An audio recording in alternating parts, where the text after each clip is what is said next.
I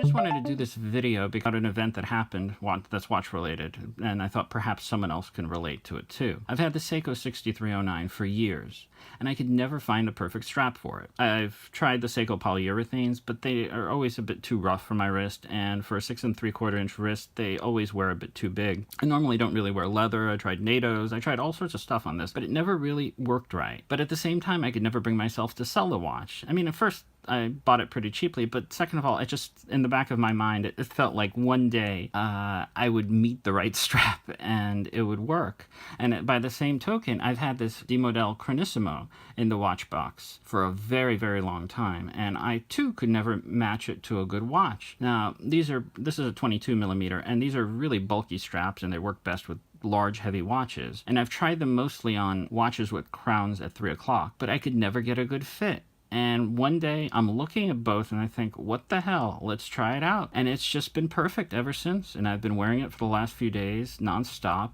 And I finally get to enjoy my 6309. So I guess perhaps the take home point with this is, with any hobby, you can get locked into a cycle of buying and selling and buying and buying and buying. And sometimes you just need to take a step back and just assess what you have, because I mean, even though this is a pilot strap, even though that's really a meaningless term in modern days, and this is a dive watch, for me, it just works perfectly. It makes the watch very wearable and very comfortable. And these are just two things that I had in the collection that I didn't think about. So another point of advice is, if you start collecting watches, especially vintage watches, if you get a strap, even if it doesn't work, don't run and try to sell it.